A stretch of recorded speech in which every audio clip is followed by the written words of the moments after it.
The Bible says, be careful not to be homosexuals or thieves, those who desire to take other people's property, all the drunkards, all the accusers, the people who tell lies.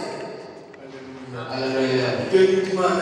All this God hates. Let me tell you, brother, God never hates the sinner, but God hates the sin. So that's why wherever we separate from the sin, we are transformed to be children of God. Our background is not a concern. Whatever our parents have done, whatever evil done is not our concern. Because now we are children of the promises. We are the children of the promises of God.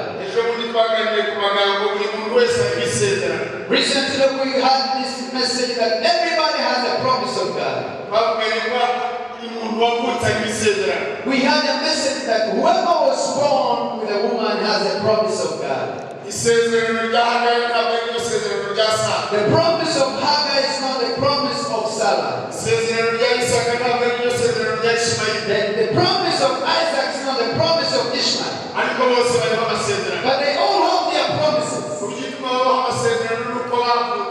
The reason they have promises is because they were born. So wherever you are born, you have to have the promises. But whenever people are born, they have different promises.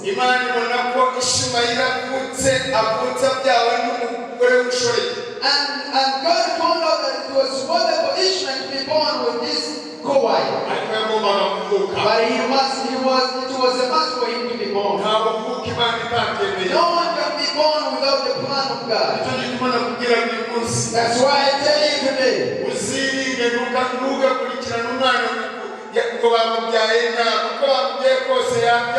please be careful not to curse your child that he has been born in the wrong way. The reason he was born is because he should have the promises of God. Whatever way the baby is born, but the baby has been born. But after this child has grown, he will choose the right promise to follow. And Sarah found out she's old enough and told Abraham, please, why don't you go closer to the maid? Possibly the Almighty God can save us through the generation of through that God. Just to tell you, seated in the house of God, the promises given to you by God will continue until His promise. Your promise is never old. As it is still alive, you have the promises of God. As it will come to pass by all means. But I want to tell you a secret. The secret of God for the promises to be fulfilled is to walk with God day by day and be friendly to God and pull your promises. Whatever God gives us promises, revise your promises so that you can enter fresh. Your place of work might have prayed the Lord to stop your promises. Where you sleep or you stay might pray a big Lord to delay your promises. Please revise all your promises and see what Almighty God wants to do to your life. And one thing I want to tell you. What the Lord God will tell you, do it according to what the Lord has said. Praise the Lord Jesus. You know, when the wine was over from the wedding of Cana, people thought they were together with the man of God. And they said, please go closer to Mary and see whatever she says, please. They were told her the wedding is about, but but the wine is over. And she said, what can I do to that? But they wanted to pass through her so that she can tell the Son of God to give the answers. And Mary went to the son and said, the wedding is pouring down. The wine is over. Things to receive the guests is over. Yet the wedding is going on. Many times you are working and they tell you your contract is over. But when you continue with the promises of God, you have the permanent contract. Many times you think what your property is over. I just want to tell you that tonight God is ready to renew everything you have.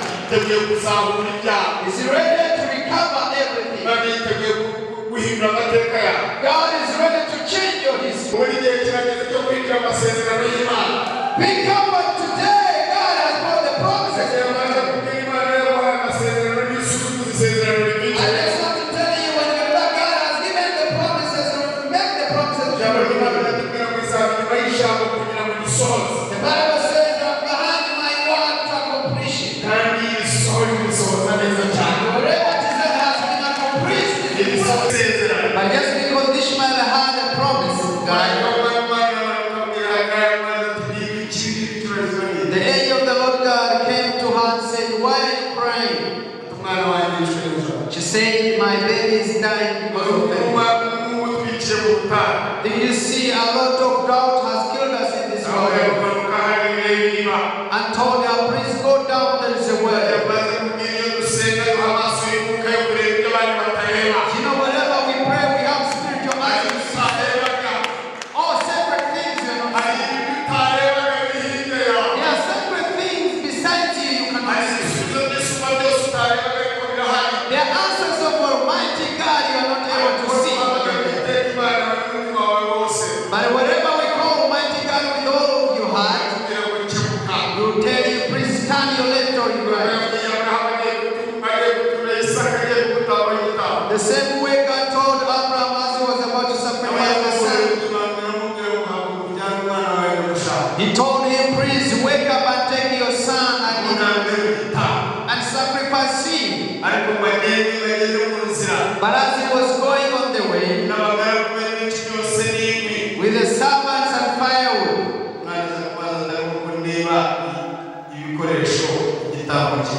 and the son asked, we see the tools to use, but where is the offering?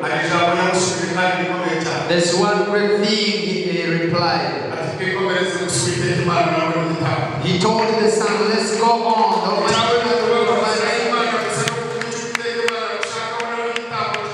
You don't need to ask what the Almighty God needs from me, but the offering of the sacrifice.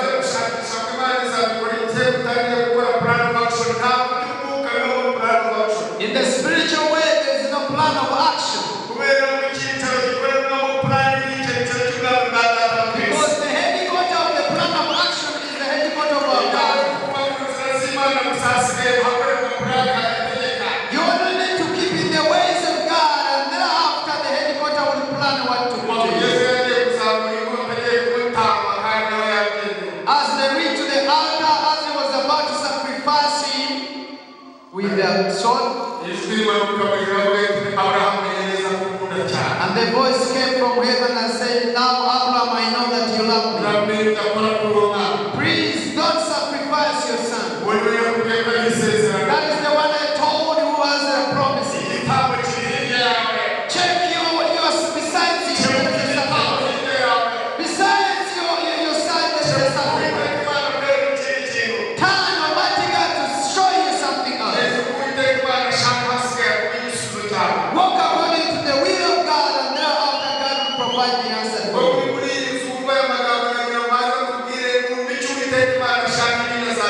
You in the house of God, I want to tell you, please listen to the Almighty God, and the rest will provide. Always seek the Lord, there is an answer for you. The Bible says, he who reminds the Lord never quench.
And the angel of the Lord God said, please listen to me carefully.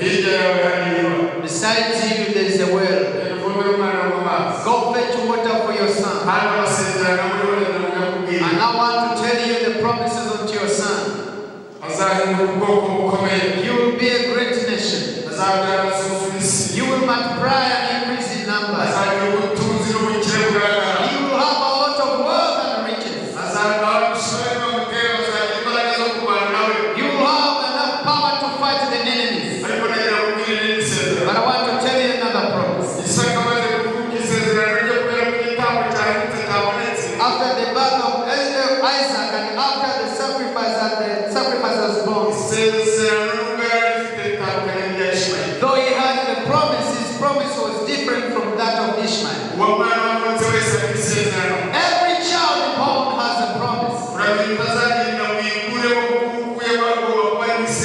Please be careful not to abort, because that person you're aborting has a promise from God.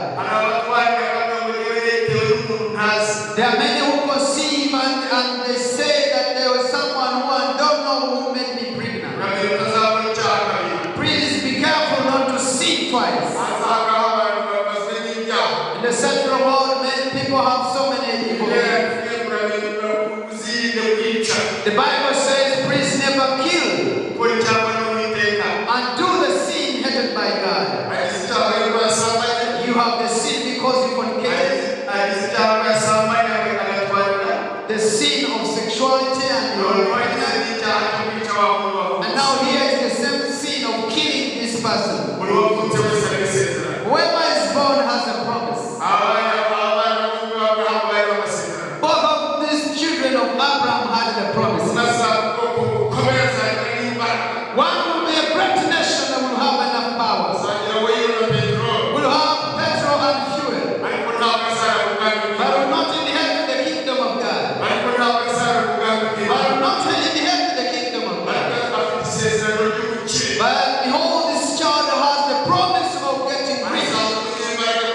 Will be more powerful in this world. But because of the promise of the child of God. Hallelujah. Hallelujah. Are we together? Are we together? So now listen from our promise. It's different from the children of Ishmael. The promises of the children of God. And those who were foreigners were invited closer. Through the blood of the Lamb of God. Those who were far were brought closer. For us to be the children of the promise. The Bible says, whoever believed in him were given the right to be called the children of God. The children of God will be held to the kingdom of God. Verse from. And the one, many times, whenever I make a flashback to the military ways, I remember when we were in Gulu. That is northern Uganda. I remember the Rwandese sons of Rwanda. You know some of the Rwandese who stayed there. I always remember the word of our chief who used to tell us this word. I was a commander-in-chief, commanding officer. I was a commanding officer.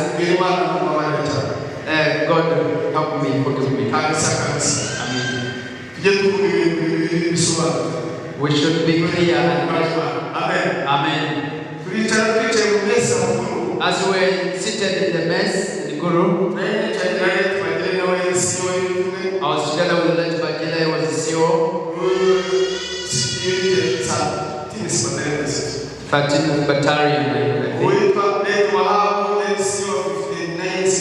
Late Wahab was CEO of 59. Late Leo Kanamukile was there. Late Mitchell was at 5th. Late Kaitale was the close bodyguard for so I was the CEO of 27. As we were seated in a conversation,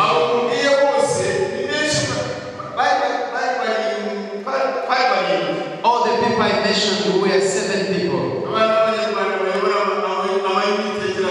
All Rwandese who were living in the unities of that nation. We are seated, the chief had called us. We are good drunkards of alcohol. We used to drink. Almighty God can turn you into wherever you have the promise of God, it cannot die in you. We sat there and conversed with him. I want to tell you, during that time, the commanding officer was an important, a big person.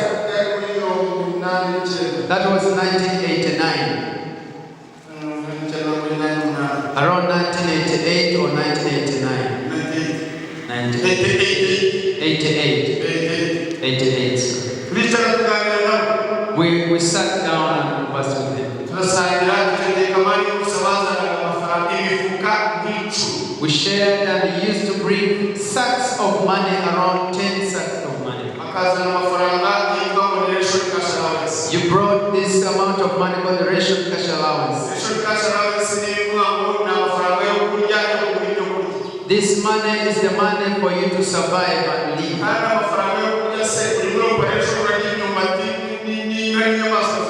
You eat meat, you eat cassava, you eat different foods around that. Do you think you need to have that cash allowance?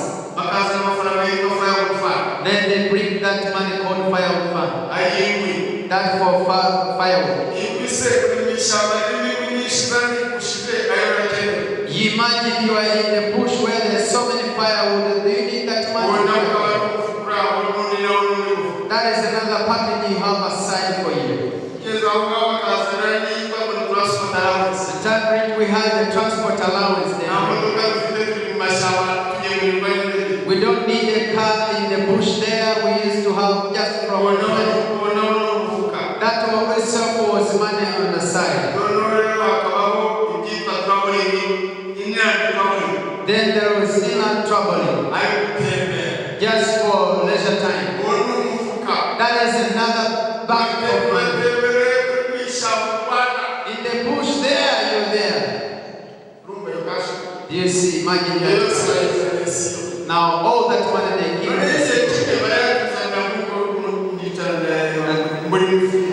And one time they brought this amount of money and I was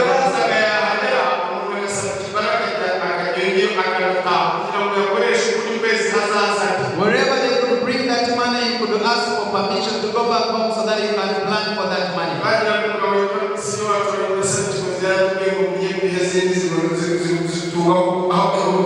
Our CEO Chigozi used to say, "Murya mafaranga kugira ngo nani naza abone aha." Spend money so that when you get a lot of money, you will have press to put that money. So I get one idea. I told one leader that we should build houses. This money can cause problems on them. People of our level, they were at home and they had good houses.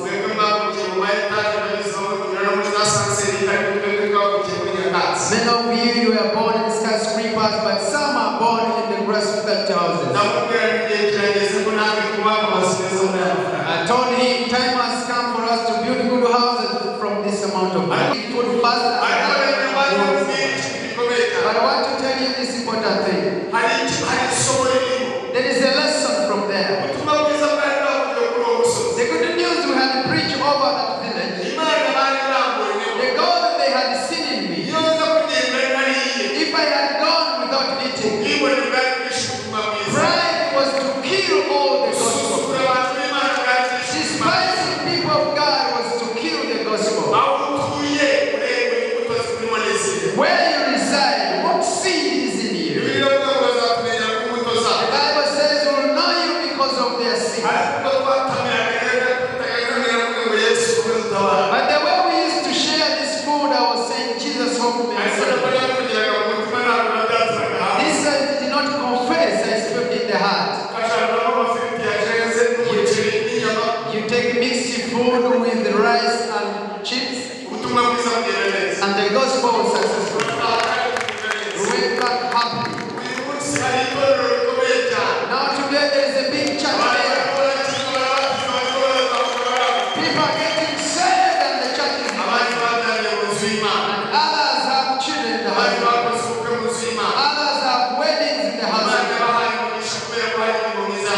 good works. Be careful from something that can mislead you out of the ministry of God. Now let me come back to the first testimony. I told that man that now this is the time to build houses. But later he listened and he asked all of us where we are about to build houses.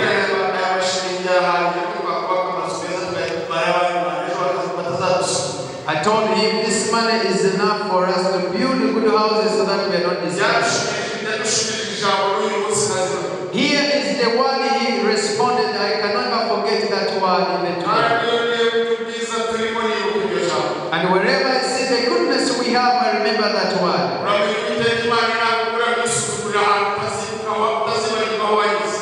Please be careful. Wherever God took away reproach from your life, never forget where you passed from. When God has anointed you fully, never forget where God has brought you from. Always remember that by the time for it to give you enough power to keep you. Just remember that Almighty God did it. He turned to us and said that is the reason I invited you here. After you build houses and you're great people, you never think about your nation. You never think about home. I want to tell you this. We are here because there is something worth for us. We are here because God changed your history. People had nicknamed themselves because of the situation they were in. But God brought us in our homeland in this world. And restored us in our land, our native land. By the time we used to tell us, but we couldn't hear we couldn't buy the idea. We were important and great people. No one desired to come to the fight. But he said, if you build after building houses and you're great people, you never think back home. When I sit today and they make a flashback, no one of these people is still alive. Just because there was a promise in me to serve the Lord. Just because God knew that I will stand one time and tell people to spy. The Bible says that those who testify to me, they open out testify to them before the Father. I pray that you make a flashback of all your promises that you have. God is ready to fulfill all your promises so that your testimony will be valuable to you. Give God the honor. Praise the Lord Jesus. Whenever I think about it, I feel humbled before the Lord. The promise in you cannot die. Since you are alive, but you also pray a big role to pull it and invite it so that you will reveal ministry out. For people who doesn't know it, to see it with your eyes.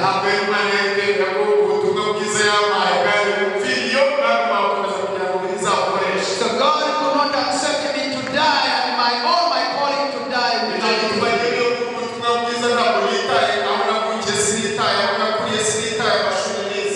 You know, wherever I preach the gospel, I don't care about my background, about my education, about wherever I preach.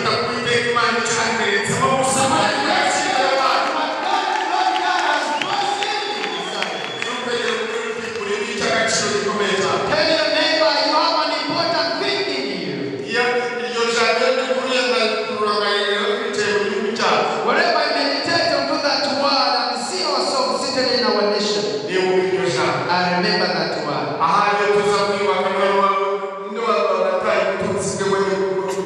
Much possible if we had built our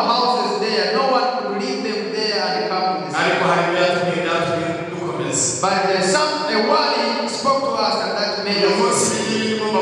Today, this message I tell you, the promises I tell you is not fulfilled. The promise of God you have today is not only to live in this world. It's the promise to enter the kingdom of God. Our land here is not, our native land is not here. Our inheritance is heaven. We are waiting for the Savior to come. These are the words of hope. That's why we have the important things that are. Nuko mwibuke yuko kera mwebwe abanyamahanga ku mubiri abo abakebwe n'intoki ku mubiri bita abatakebwe. Mwibuke ko icyo gihe mwari mudafite Kristo. Icyo gihe twari tudafite Kristo. We had no promises, we had no price. Icyo gihe mwibuke ko mutari mufite Kristo, mutandukanyijwe n'Ubwisirayeli muri abashyitsi amasezerano y'ibyasezeranijwe, ari nta byiringiro mufite ibizaba, ahubwo mwari mu isi mudafite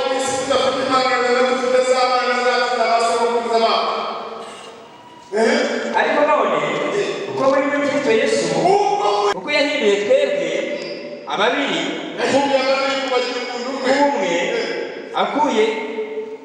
akuyeho ubwanzi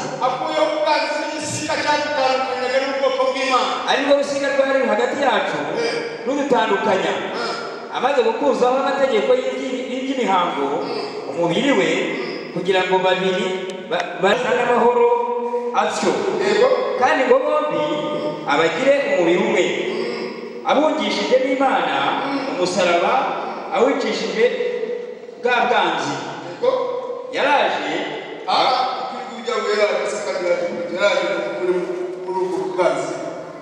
Hallelujah. The two, he turned them to be one. But we have the promises because of believing in Christ. We are in his house because of Christ. He came to unite us with God through his praise. We are no longer Gentiles. We are no longer foreigners. We are children of God in Christ. That's why tonight you have the promises. That's why we are children of God and we have the promises of entering into the kingdom. Tell your neighbor you are an important person, a valuable person. That we are coming to the end.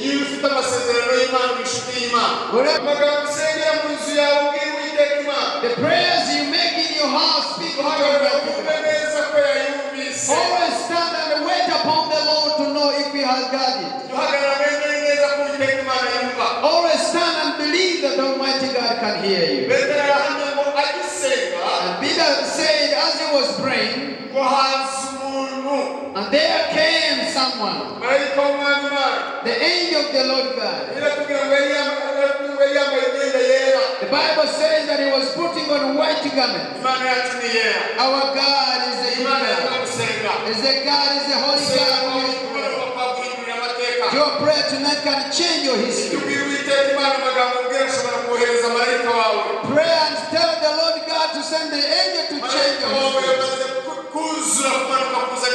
Your angel is equipped to come with your answer. Your angel is ready to bring the promises of Almighty God. Your angel is footed to come and carry the promises. Your promises has come down for you to receive it. And Cornelius saw a man putting on white garments. And he said, your prayer has failed heaven to have a sleep. The seat and the meeting sat in heaven. There are people that are given to you. Your prayer have risen before God. And now God has said to me that your answers are there. Now let me tell you this. As he was praying before the fourth day, as heaven was meeting, was dispatching angels to fulfill whatever he requested for. And the angel of the Lord God came down to speak to Cornelius. And the other angel went down to Joppa to speak to Peter. Now you see there is a deployment of the Lord God. I want to tell you that in your prayer the answers are there. God cannot accept your prayer to go in vain. In the headquarters of prayer, where they deploy things for prayer, there are your promises that is about to come. Continue.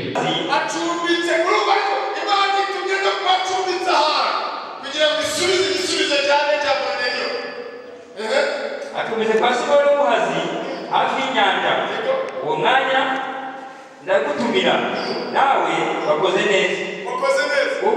Cornelius was a chief. He had to fall down. Do not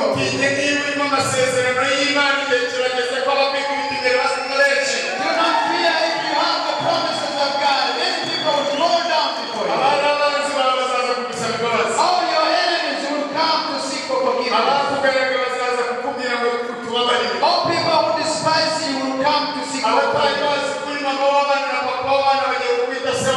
People who thought you are not their man. The time is this to call you the Father. It's the high time for God to bring down the answers. As he reached before you, Peter said, please stand on your feet because when God has blessed you, never always exalt yourself. If you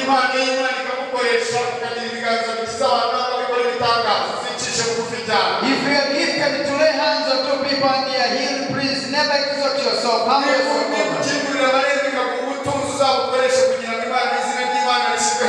If you are blessed to have riches, ever humble yourself.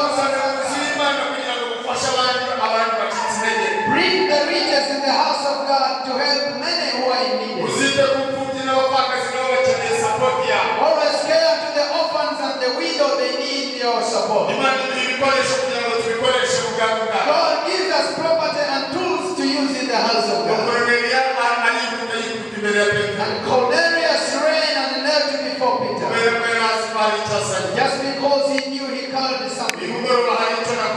Tonight I carry something to you. Tonight I carry your answer. Tonight God brought a word for you answer. In this word there are your answers. I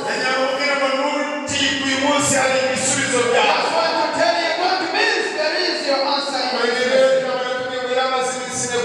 Cornelius, the word said he had spent for us we spent 37 days of prayer. In the 37 days of prayer there is a heavy blessing and answer. Today God is ready to change your history. They are your answers God gave me to carry. There is one Almighty God has planted in me to bring to you. God called you so that you can hear, so that your history can be changed to be a new history. Peter took the answers to Cornelius.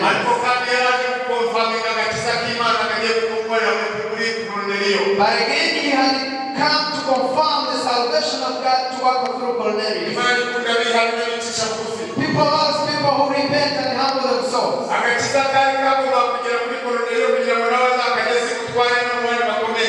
Salvation had to come to Cornelius so that he could carry it to other people who needed it.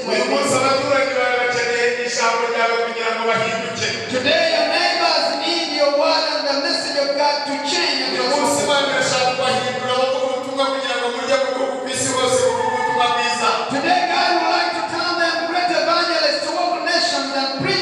of God. God is ready to turn you his tools to change his people. So that people will know the works of God. If Cornelius received the answers from the Lord God, read the last 34th verse. Petero atera amagambo ati umva amagambo Petero yarazanye Korneliyo. Petero atera amagambo ati ukuri enye yuko Imana itarabarura ku butoni ahubwo mahanga yose uyubaha agakora ibyo gukiranuka iramwemera.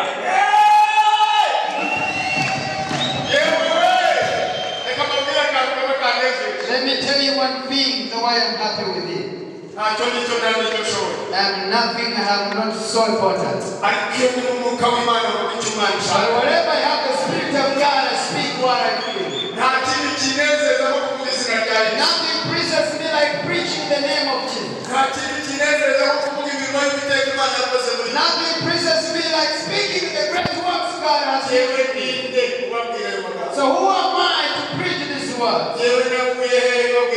What is my background to preach such things? You are educated masters and PhD. But listen, this word Peter came to tell Cornelius. And he said, Petero atera amagambo ati now here the words he was telling. And he who bent down was the chief of command. Which means even army, God knows them. God knows the wise loves them. God knows the more educated and the loves them. And those who cannot read and write, God loves them. People without food, God loves them. Soulful, God loves them. Wherever you accept to know what God knows.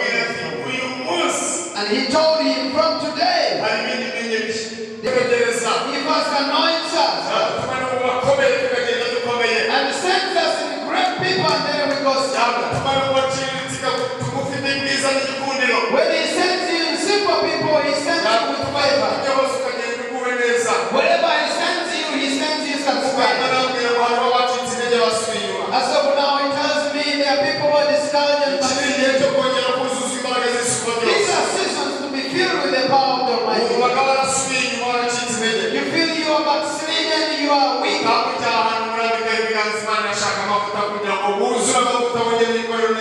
Please come over here, take a step to lay hands on you to be strong and be filled.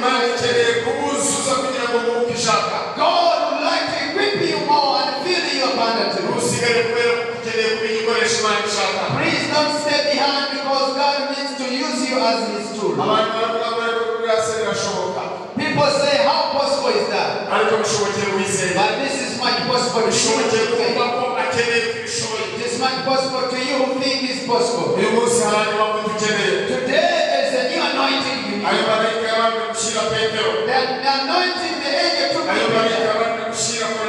the anointing the angel took to Cornelius. So that there will be connection to God. And everybody feeling humbleness is impossible. For him to be filled with the answers of God and to trust the message. Do not despise yourself. God wants to fill you. Please come over here. Take a step. Take a step. Almighty God wants to fill you with power. You did a lot of ministry in the house, but now you do a little. You used to pray 5 times, now you pray twice. God wants to give you more power and more speed.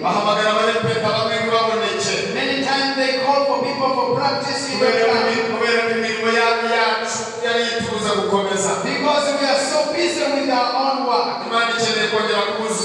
God wants to equip you with enough power. Please come over here to pray for you.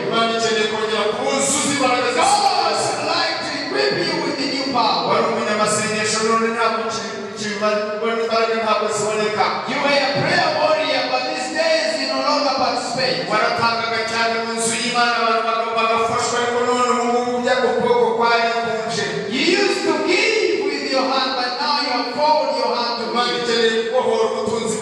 God wants to release your riches.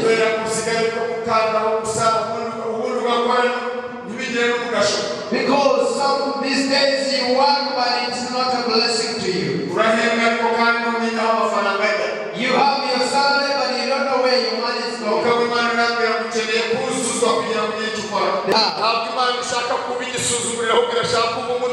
God does not want you to be despised. He said he wants you to be the head.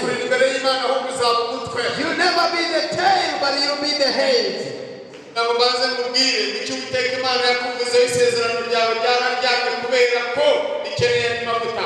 I want to tell you that every promise God spoke to you is sleeping, but you need a new anointing to revive it.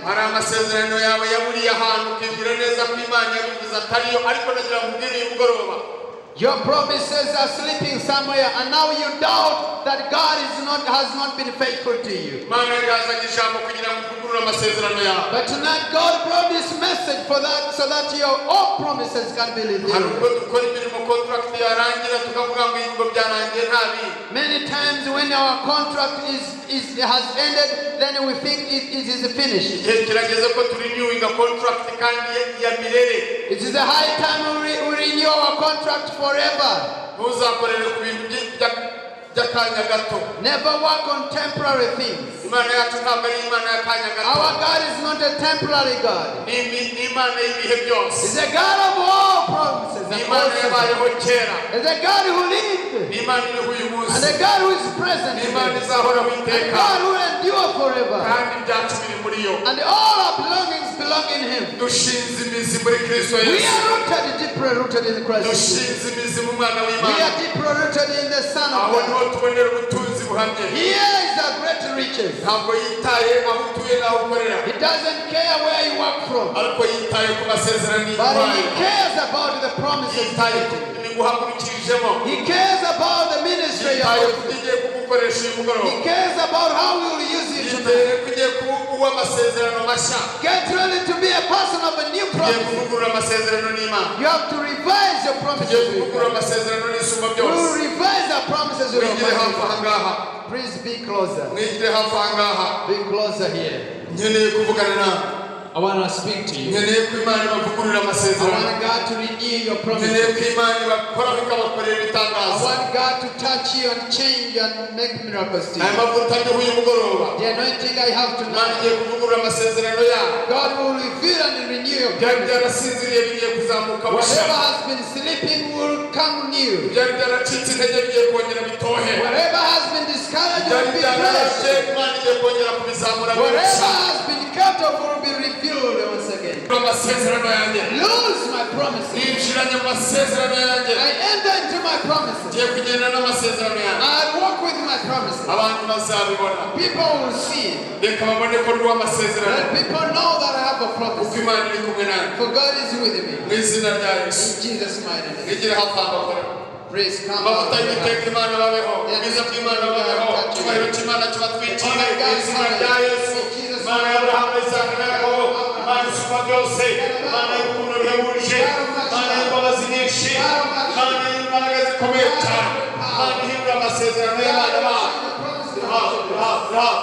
We take Mana into the Masazana, Mana into the Visa, Mana into the Kipundiro, Yesu, Mana Preserva, Yelipamakuta, Yelipamasazano, Yelipamamisha, Yeliparamista, Azimekose, Isubadose, Mato Korela, Isina Yesu, Umanami, Baragazumuche,